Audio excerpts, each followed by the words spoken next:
ರಾಜ್ಯ ರಾಜಕೀಯದಲ್ಲಿ ಮೂಡ ಬಿರುಗಾಳಿ, ಸಿಎಂ ಕುಟುಂಬದಲ್ಲಿ ಸೈಟ್ ಹಂಚಿಕೆ ಸುಂಟರಗಾಳಿ, ರಿಪಬ್ಲಿಕ್ನಲ್ಲಿ ಎಕ್ಸ್ಕ್ಲೂಸಿವ್ ಸುದ್ದಿ ಸ್ಫೋಟ.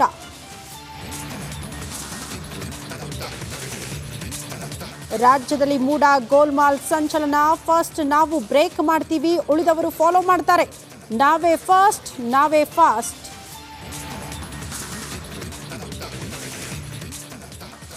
ಅವ್ರು ಹೇಳೋದೆಲ್ಲ ಬರೀ ಸುಳ್ಳೆ, ಹೇಳೋದು ಮಾತ್ರ ಹೇಳೋದು ನಾನು ಸತ್ಯ ಹರಿಶ್ಚಂದ್ರ, ನಾನೇನೂ ತಪ್ಪು ಮಾಡಿಲ್ಲ ಅಂತ ಅವ್ರು ಹೇಳೋದು. ರಿಪಬ್ಲಿಕ್ ವರದಿಗೆ ಧ್ವನಿಗೂಡಿಸಿರುವ ಎಚ್ಡಿಕೆ, ಮೂಡ ಕುರಿತ ದಾಖಲೆಗಳ ಸಾಕ್ಷ್ಯ ನನ್ನ ಹತ್ರ ಇದೆ, ಹೆಲಿಕಾಪ್ಟರ್ನಲ್ಲಿ ಯಾಕೆ ತಂದ್ರು, ಕುಮಾರಸ್ವಾಮಿ ಪ್ರಶ್ನೆಗಳ ಸುರಿಮಳೆ.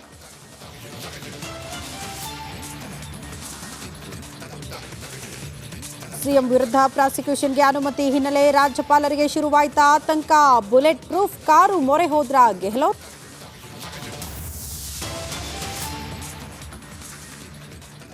ದಸರಾ ಗಜಪಯಣಕ್ಕೆ ಅದ್ಧೂರಿ ಚಾಲನೆ, ವೀರನ ಹೊಸಹಳ್ಳಿಯಲ್ಲಿ ಕ್ಯಾಪ್ಟನ್ ಅಭಿಮನ್ಯು ಟೀಮ್ಗೆ ಪೂಜೆ, ಕಾಡಿನಿಂದ ನಾಡಿನತ್ತ ಗಜಪಡೆ ಪ್ರಯಾಣ.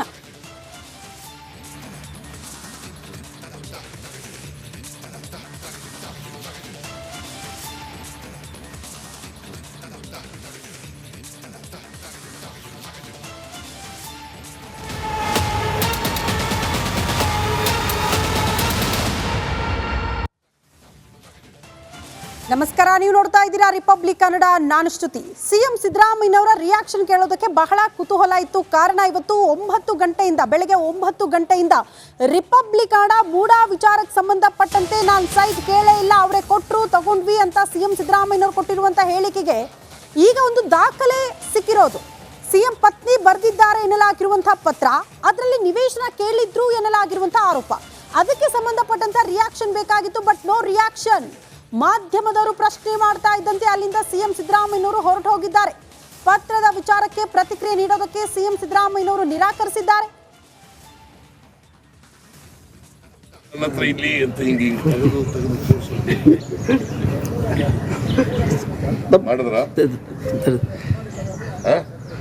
ನೀವು ಅವ್ರ ಮಾತು ಕೇಳಕ್ಕೂ ಅವ್ರ ಮಾತು ಕೇಳ್ಕೊಂಡು ಸರ್, ಈಗ ಪತ್ರ ಸರ್ ಬಿಟ್ಟರೆ ಸರ್, ಪತ್ರ ಬರೆದಿಲ್ಲ ಸರ್.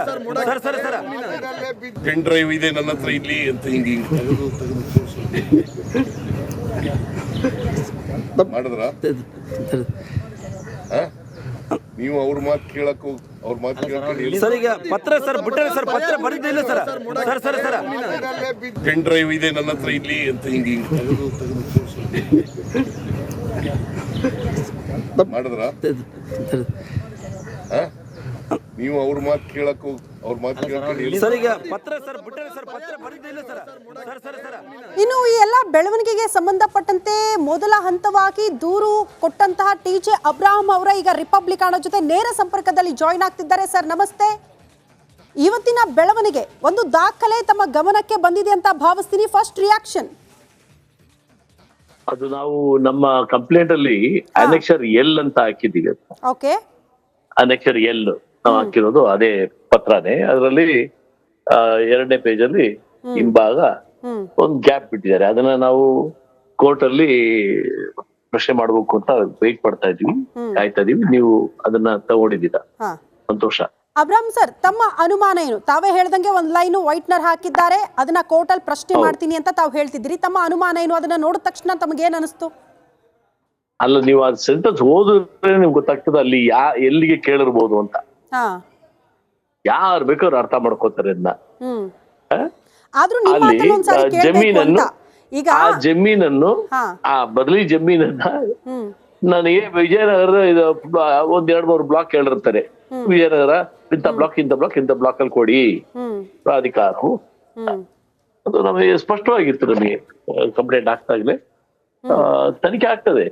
ನಾವು ಆ ಒರಿಜಿನಲ್ ಎಲ್ಲಿದೆ ಅಂತ ನಾವು ಕೋರ್ಟ್ ಮೂಲಕ ತರ್ಸಕ್ ಹೇಳ್ತೀವಿ. ತರ್ಸಕ್ ಹೇಳಿದಾಗ ಅದು ಫೋರೆನ್ಸಿಕ್ ಕಳಿಸಿದ್ರೆ ಗೊತ್ತಾಗ್ತದೆ ಏನಿದೆ ಅದ್ರ ಅಡಿಯಲ್ಲಿ ಏನಿತ್ತು ಅಂತ. ಅದೇನು ಅಷ್ಟು ಈಸಿಯಾಗಿ ಹೋಗಲ್ಲ, ಇಲ್ಲ ಡಿಸ್ಟ್ರಾಯ್ ಮಾಡ್ಬೇಕಂತ. ಅದು ಈಗ ನಮ್ಮ ಶೆಟ್ರ್ ಹೇಳಿದಾಗೆ ಹೆಲಿಕಾಪ್ಟರ್ ಅಲ್ಲಿ ಬಂದವ್ರು ತಗೊಂಡ್ಬಿಟ್ಟು ಡಿಸ್ಟ್ರಾಯ್ ಮಾಡಿದ್ರು ಹೇಳಕ್ಕಾಗಲ್ಲ. ಅಲ್ಲ, ಶೆಟ್ರ್ ಇನ್ನೊಂದು ಮಾತು ಹೇಳ್ತಾ ಇದ್ರು, ಈಗ ಕೊಲೆ ಕೇಸಿಗೆ ಸಂಬಂಧಪಟ್ಟಂತೆ ಏನಾದ್ರೂ ಡಾಕ್ಯುಮೆಂಟ್ಸ್ ಇದ್ರೆ ರಿಟ್ರೀವ್ ಮಾಡ್ತೀವಲ್ಲ, ಆ ರೀತಿ ರಿಟ್ರೀವ್ ಮಾಡ್ಬೇಕೀಗ ಲೈನ್ ಅನ್ನ ಅಂತ. ಆ ಲೈನ್ ಅದೇ ಈಗ ಎಲ್ಲ ನಮ್ಮ ಹತ್ರ ಇರೋದೆಲ್ಲ ಸರ್ಟಿಫೈಡ್ ಕಾಪೀಸ್ ಅಷ್ಟೇ, ಒರಿಜಿನಲ್ ಇಲ್ಲ. ಒರಿಜಿನಲ್ ಅಲ್ಲಿ ಇದೆಯೇ ಅನ್ನೋದನ್ನ ಈಗ ನಾವು ಸ್ಪಷ್ಟಪಡಿಸ್ಕೋಬೇಕು. ಒರಿಜಿನಲ್ ಇದ್ರೆ ಅಲ್ಲಿ ಏನ್ ಮಾಡಿದ್ದಾರೆ ಅಲ್ಲಿ ವೈಟ್ನರ್ ಹಾಕಿ ಅದ್ರ ಅಡಿಯಲ್ಲಿ ನಿಂತು ಅಂತ ತಿಳಿಸ್ಬೋದು. ಅದು ಒಂದ್ ಸ್ವಲ್ಪ ಟೈಮ್ ತಗೋತದೆ, ಬಟ್ ಆ ಪ್ರೋಸೆಸ್ ಕೋರ್ಟ್ ಅಲ್ಲಿ ನಡೀತದಮ್ಮ. We will do it. ಅಲ್ಲ, ನಿಮ್ಮ ದೂರಿಗೆ ಒಂದಷ್ಟು ಶಕ್ತಿ ಕೊಡುವಲ್ಲಿ, ಪವರ್ ಕೊಡುವಲ್ಲಿ ದಾಖಲೆ ಬಹಳ ಪೂರಕ ಅಂತ ಅನ್ಸುತ್ತಾ ತಮಗೆ? It is. ಅದಕ್ಕೆ ಅನೆಕ್ಷರ್ ಎಲ್ಲಂತ ಹಾಕಿದ್ವಿ ನಾವು. ಟ್ರಯಲ್ ಬರ್ಬೇಕದು. ಟ್ರಯಲ್ ಬಂದಾಗ ನಾವು ಕ್ರಾಸ್ ಎಕ್ಸಾಮಿನೇಷನ್ ಮಾಡ್ತೀವಲ್ಲ, ಅಲ್ಲಿ ಆ ಒರಿಜಿನಲ್ ಡಾಕ್ಯುಮೆಂಟ್ ಎಲ್ಲಿ ಅಂತ ಅಧಿಕಾರಿಗಳಿಗೆ ಎಲ್ಲಿ ಅಂತ ಕೇಳ್ತೀವಿ. ಅವ್ರು ತರಲೇಬೇಕು, ತಂದು ಪ್ರೊಡ್ಯೂಸ್ ಮಾಡ್ಲೇಬೇಕು. ಅದಕ್ಕೊಂದು ಪರ್ಟಿಕ್ಯುಲರ್ ಸೆಕ್ಷನ್ ಅಲ್ಲಿ ನಾವು ಅಪ್ಲಿಕೇಶನ್ ಹಾಕ್ತೀವಿ, ಇದನ್ನ ಪ್ರೊಡ್ಯೂಸ್ ಮಾಡಿ ಅಂತ, ಆದೇಶ ಕೊಡಿ ಅಂತ. ಹಾಗಾದ್ ಬಂದೇ ಬರುತ್ತೆ, ಒರಿಜಿನಲ್ ಬರ್ಬೇಕು. ಬರದೇ ಇದ್ರೆ ಅವ್ರು ಉತ್ತರ ಕೊಡೋದೇನು ಅಂತ ನೋಡ್ಬೇಕು ನಾವು. ಕರೆಕ್ಟ್. ಅಲ್ಲ ಅಬ್ರಾಹಂ ಸರ್, ಈಗ ತರಾತುರಿಯಲ್ಲಿ ಹೋಗ್ತಾರೆ, ಹೆಲಿಕಾಪ್ಟರ್ ಅಲ್ಲಿ ಸಚಿವರೇ ಒಂದಷ್ಟು ಡಾಕ್ಯುಮೆಂಟ್ಸ್ ಅನ್ನ ತರ್ತಾರೆ, ಅಧಿಕಾರಿಗಳ ಮೇಲೆ ಪ್ರಭಾವ ಬೀರ್ತಾರೆ, ಅದನ್ನ ವೈಟ್ನರ್ ಹಾಕಿ ಅಳಿಸುವ ಪ್ರಯತ್ನಗಳಾಗುತ್ತೆ. ಯಾಕೆ ಇಂಥ ಎಲ್ಲ ಬೆಳವಣಿಗೆಗಳು? ಒಂದಷ್ಟು ಅನುಮಾನಕ್ಕೆ ಕಾರಣ ಆಗ್ತಾ ಇದೆ ಈ ಬೆಳವಣಿಗೆ ಅಂತ. ಅನುಮಾನವೇ ಇಲ್ಲ ಅದರಲ್ಲಿ, ಅನುಮಾನ ಪ್ರಶ್ನೆನೇ ಇಲ್ಲಲ್ಲ, ಇದು ಖಚಿತ ಅಂತೀರಾ? ಅಲ್ಲ, ಈಗ ಹೇಳ್ಬೋದು ಅಬ್ರಾಹಂ ಸರ್, ಈಗ ಫೇಕ್ ಇರಬಹುದು ಡಾಕ್ಯುಮೆಂಟ್, ನೀವೇ ಸೃಷ್ಟಿ ಮಾಡಿದೀರಾ ಆರೋಪ ಮಾಡೋರು, ನನ್ನ ವಿರೋಧಿಗಳು ಆಗದೆ ಇರೋರು ಮಾಡಿದ್ದಾರೆ, ಇಂಥ ಆರೋಪಗಳು ಕೇಳಕ್ಕೆ ಸಿಗುತ್ತೆ. ರೈಟ್ ಟು ಇನ್ಫಾರ್ಮೇಶನ್ ಆಕ್ಟ್ ಅಲ್ಲಿ ಕೊಟ್ಟಿದ್ದಾರೆ, ಅದು ಸೃಷ್ಟಿ ಮಾಡಿದ್ರೆ RTI ಅಲ್ಲಿ ಹೆಂಗ್ ಕೊಡ್ತಾರೆ? ಕರೆಕ್ಟ್.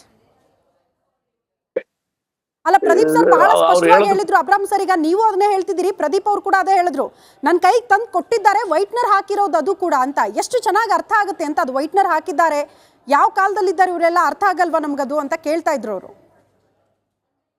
ನಿಜ ನಿಜ ನಿಜ, ಎಲ್ರಿಗೂ ಅರ್ಥ ಆಗುತ್ತಮ್ಮ, ಸ್ಪಷ್ಟ. ಅದು ಅದರಲ್ಲಿ ಅನುಮಾನ ಅನ್ನೋದಿಲ್ಲ. ಇಂಥ ಜಾಗದಲ್ಲೇ ಬೇಕು ಅಂತ ಕೇಳಿದ್ದಾರೆ, ಅದನ್ನ ಅಳಿಸಿದ್ದಾರೆ. ಯಾಕಂತಂದ್ರೆ ಈಗ ಆ ದಾಖಲೆನ ಡಿಸ್ಟ್ರಾಯ್ ಮಾಡಕ್ಕಾಗಲ್ಲ. ಡಿಸ್ಟ್ರಾಯ್ ಮಾಡಬೇಕು ಅಂತ ಹೇಳಿದ್ರೆ ಈಗ ಆ ಡೇಟ್ ನ ಉಲ್ಲೇಖ ಮಾಡಿದ್ದಾರೆ. 2021ರಲ್ಲಿ ಉಲ್ಲೇಖ ಮಾಡ್ತಾರೆ, ಇಂಥ ದಿನ ಮಾಡದಂತ ಇದು ಬೇಡಿಕೆ, ಪ್ಲಸ್ 21ರಲ್ಲಿ ಒಂದು 2ನೇ ಅಪ್ಲಿಕೇಶನ್ ಹಾಕ್ತಾರೆ. ಅದೆರಡನ್ನು ಉಲ್ಲೇಖ ಮಾಡಿ ಇವರು ಸ್ಪೆಷಲ್ ಲ್ಯಾಂಡ್ ಅಕ್ವಿಸಿಷನ್ ಆಫೀಸರು ಇವರಿಗೆ ರಿಲಿಂಕ್ವಿಶ್ಮೆಂಟ್ ಡೀಡ್ ಕೊಡಿ ಅಂತ ಕೇಳೋದು. ಇದನ್ನ ಉಲ್ಲೇಖ ಆಗಿದೆ. ಇದು ನಾಪತ್ತೆ ಆಗ್ಬಿಟ್ರೆ ಎಲ್ಲೋಯ್ತು ಅಂತ ಕೇಳ್ತೀವಿ ನಾವು, ಯಾರಾದ್ರೂ ಕೇಳ್ತಾರೆ. ಅದಕ್ಕೆ ಅದನ್ನ ಡಿಸ್ಟ್ರಾಯ್ ಮಾಡೋ ಬದಲು ಅದನ್ನು ಆಡಿಸಿದ್ದಾರೆ. ಅಲ್ಲ ಅಬ್ರಾಹಂ ಸರ್, ಈಗ ಪ್ರತಿ ಬಾರಿ CM ಸಿದ್ದರಾಮಯ್ಯನವರು ಪ್ರಶ್ನೆ ಎದುರಾದಾಗ ನಾನು ಕೇಳಲೇ ಇಲ್ಲ, BJP ಅಧಿಕಾರದಲ್ಲಿತ್ತು, BJPಯ ಸಚಿವರಿದ್ರು, ಮೂಡಾದಲ್ಲಿ ಕೊಟ್ಟರು, ನಾನು ಇಸ್ಕೊಂಡೆ, ನಾನು ಇಂತಲ್ಲೇ ಬೇಕು ಅಂತ ಡಿಮ್ಯಾಂಡ್ ಮಾಡಿರಲಿಲ್ಲ ಅಂತ. ಇದಕ್ಕೆ ಪೂರಕ ಅನ್ನೋ ರೀತಿಯಲ್ಲಿ ದಾಖಲೆ, ಇವ್ರು ಕೇಳಿದ್ರು, ಇಂತಲ್ಲೇ ಬೇಕು ಅಂತ ಕೇಳಿದ್ರು ಅನ್ನೋದಕ್ಕೆ ಒಂದು ದಾಖಲೆ, ಅಂದ್ರೆ ಅವರೇ ಬರೆದಿರುವಂಥ ಒಂದು ಪತ್ರ, ಅವ್ರ ಪತ್ನಿ ಬರೆದಿರುವಂಥ ಪತ್ರ. ಮೋಸ್ಟ್ಲಿ CM ಸಿದ್ದರಾಮಯ್ಯನವ್ರಿಗೆ ಯಾವ ರೀತಿ ಕಂಟಕ ಆಗಬಹುದು ಈ ದಾಖಲೆ ಅಂತ, ಈ ಪತ್ರ ಅಂತ? ಅಂದ್ರೆ ತಾವು ಹೋರಾಡ್ತಾ ಇದ್ದೀರಿ, ಅವ್ರು ರಾಜೀನಾಮೆ ಕೊಡ್ಲೇಬೇಕು, ನ್ಯಾಯ ಸಿಗ್ಲೇಬೇಕು ಅಂತ ತಾವು ಹೋರಾಡ್ತಿದ್ದೀರಿ, ದೂರು ಕೂಡ ಕೊಟ್ಟಿದ್ದೀರಿ. ಸೊ ತಮ್ಮ ಹೋರಾಟಕ್ಕೆ ಮೊದಲ ಹಂತವಾಗಿ ನಾನು ಅವ್ರನ್ನ ರಾಜೀನಾಮೆ ಮಾಡ್ಬೇಕು ಅಂತ ನಾನು ಕೇಳಲಿಲ್ಲ ಯಾವತ್ತು, ನಾನು ಕೇಳೋದು ಇಲ್ಲ. ಅಲ್ಲ, ಈಗ ರಾಜೀನಾಮೆ ಅನ್ನೋದು ಕಾನ್ಸ್ಟಿಟ್ಯೂಷನ್, ಅವ್ರು ಕೇಳುವ, ಅವರು ರಾಜಕಾರಣಕ್ಕೆ ಅವ್ರು ಕೇಳ್ತಾರೆ, ಇರ್ಲಿ. ಅದು ನೈತಿಕ ಹೊಣೆ ಎತ್ಕೊಂಡು ಮೊದಲು ಮಾಡ್ತಾ ಇದ್ರು. ನಮ್ಮ ಒಂದು ಉದಾಹರಣೆ ಕೊಡ್ಬೇಕಾದ್ರೆ, ತುಳಸಿ ದಾಸಪ್ಪ ಅಂತ ಒಬ್ರು MP ಇದ್ರು, ಮೈಸೂರಿನವರು. ಇದು 35 ವರ್ಷಕ್ಕಿಂದೆ ಅಂತ ಕಾಣುತ್ತೆ, 35-40 ವರ್ಷಕ್ಕಿಂದೆ. ಅವರು ಮೈಸೂರಲ್ಲಿ ಪ್ರಜಾವಾಣಿಯಲ್ಲಿ ಒಂದು 6ನೇ ಪುಟದ 7ನೇ ಪುಟದಲ್ಲಿ ಒಂದು ಸಣ್ಣದಾಗಿ ಒಂದು ಅವ್ರ ಮೇಲೆ ಒಂದು ಆಪಾದನೆ ಬರ್ತದೆ. ಅದನ್ನ ಅಲ್ಲಿ ನೋಡ್ಬಿಟ್ಟು ಏನ್ ಮಾಡ್ತಾರೆ ಅಂತ ಹೇಳಿದ್ರೆ, ಅಲ್ಲಿ ರಿಸಿಗ್ನೇಷನ್ ಕೊಟ್ಬಿಟ್ಟು ಕಳಿಸ್ಬಿಟ್ಟು ಬೆಂಗಳೂರು ಬಂದು ಸ್ಪಷ್ಟನೆ ಕೊಡ್ತಾರೆ, ನನಗೂ ಅದಕ್ಕೂ ಸಂಬಂಧ ಇಲ್ಲ ಅಂತ. ಏನು, ಅದೇ ಮೈಸೂರಿನವ್ರೆ, ತುಳಸಿ ದಾಸಪ್ಪ ಅಂತ. ಈ ಸಿದ್ದರಾಮಯ್ಯನವ್ರಿಗೂ ಗೊತ್ತಿರ್ತದೆ. ಆ ತುಳಸಿ ದಾಸಪ್ಪನವ್ರಂತ ಅವ್ರು ಇದ್ದಂತ ಮೈಸೂರು ಡಿಸ್ಟ್ರಿಕ್ಟ್ ಅದು. ಇದು ಎಷ್ಟು ಜನಕ್ಕೆ ಗೊತ್ತಿದೆ ಅಂತ ಗೊತ್ತಿಲ್ಲ. ಇತಿಹಾಸ, ನಮ್ಮ ರಾಜ್ಯದ ಇತಿಹಾಸ. ನೈತಿಕ ಹೊಣೆ. ಈಗ ಲಾಲ್ ಬಹದ್ದೂರ್ ಶಾಸ್ತ್ರಿ ರೈಲ್ವೆ ಆಕ್ಸಿಡೆಂಟ್ ಆಗಿದ ತಕ್ಷಣ ರಿಸೈನ್ ಮಾಡ್ತಾರೆ. ಅದು ನೈತಿಕ ಹೊಣೆ ಅನ್ನೋದು. ಇವತ್ತು ಅದು ಇದೆಯಾ ಅಂತ ಕೇಳಿದ್ರೆ ನಾನು ಅದ್ರ ಬಗ್ಗೆ ಕೇಳಕ್ಕೆ ಹೋಗಲ್ಲ, ಅಸಹ್ಯ ಆಗ್ತದೆ ಕೇಳೋದಿದೆ. ಅಂತ ಮೈಸೂರು ಡಿಸ್ಟ್ರಿಕ್ಟ್ ಅವರು ಏನ್ ಮಾಡ್ತಾ ಇರೋದು ಅವ್ರು ಬಿಟ್ಟಿರೋದು. ನಾನು ಅವ್ರ ರಿಸೈನ್ ಮಾಡಿ ಅಂತ ನಾನು ಹೇಳೋದೇ ಇಲ್ಲ. ಎಲ್ಲ ಅವ್ರ ಮಾತಿನಿಂದನೇ ಸಿಲುಕಾಕಿಕೊಳ್ತಿದ್ದಾರೆ CM ಅಂತ ಅನ್ಸುತ್ತಾ ಈ ಬೆಳವಣಿಗೆಯಿಂದ? ಅಂದ್ರೆ ಒಂದಷ್ಟು ಅನುಮಾನಗಳು ಬಂತು, ಕೆಲವು ಜನಸಾಮಾನ್ಯರು ಕೇಳೋದನ್ನ ತಮ್ಮ ಹತ್ರ ಕೇಳ್ತಿದ್ದೀನಿ. ಸುಳ್ಳು ಹೇಳ್ತಿದ್ದಾರೆ ಸಿಎಂ. ಈ ಪತ್ರ ಒಂದು ಬಿಡುಗಡೆ ಆಯ್ತಲ್ವಾ, ವೈಟ್ನರ್ ಹಾಕಿ ಒಂದಷ್ಟು ರಿಕವರ್ ಮಾಡಿದ್ದಾರೆ, ಅದನ್ನ ಕವರ್ ಮಾಡಿದ್ದಾರೆ, ಅಳಿಸೋ ಪ್ರಯತ್ನಗಳಾಗಿದೆ, ಹಾಗಾಗಿ ಎಲ್ಲೂ ಸುಳ್ಳು ಹೇಳ್ತಾ ಇದ್ದಾರೆ ಸಿಎಂ ಅನ್ನುವಂತ ಅನುಮಾನ ಸಹಜ ಆಯ್ತು. 100%. ಈಗ ನಾನು ಕೋರ್ಟಲ್ಲಿ ವಾದ ಮಾಡುವಾಗ ನಾನು ಹೇಳಿದೆ, ಈಗ 98ರಲ್ಲಿ ಸತ್ತೋದ ವ್ಯಕ್ತಿ ಹೆಸರಲ್ಲಿ ಡಿನೋಟಿಫಿಕೇಶನ್ ಆಗ್ತದೆ, ಅಕ್ರಮ, ಅದು ತಪ್ಪದು, ಅದಕ್ಕೂ ನನಗೂ ಸಂಬಂಧ ಇಲ್ಲ ಅಂತ ಹೇಳಿದ್ರು ಫಸ್ಟ್ ಅಕ್ಯೂಸ್ಡ್ ಸಿದ್ದರಾಮಯ್ಯನವರು. ಒಪ್ಕೊಳ್ಳೋಣ. ಈಗ 98ರಲ್ಲಿ ಕಳ್ತನ ಆಗಿರೋ ವಸ್ತು ನಿಮ್ಮ ಮನೇಲಿ ಇದೆಯಲ್ಲ, 98ರಲ್ಲಿ ಕಳ್ತನ ಆಗಿರೋ ವಸ್ತುಗೂ ನಿಮಗೂ ಸಂಬಂಧ ಇಲ್ಲ ಅಂತ ಹೇಳಿದವರು, ಆ ವಸ್ತು ನಿಮ್ಮ ಮನೇಲೇ ಇದೆ, ಅದಂಗ್ ನಿಮಗೆ ಸಂಬಂಧ ಇಲ್ಲ ಅಂತ ಆಗ್ಬಿಡ್ತದೆ. 98, 2004, 2005 ಎಲ್ಲ ಅಕ್ರಮಗಳೇ.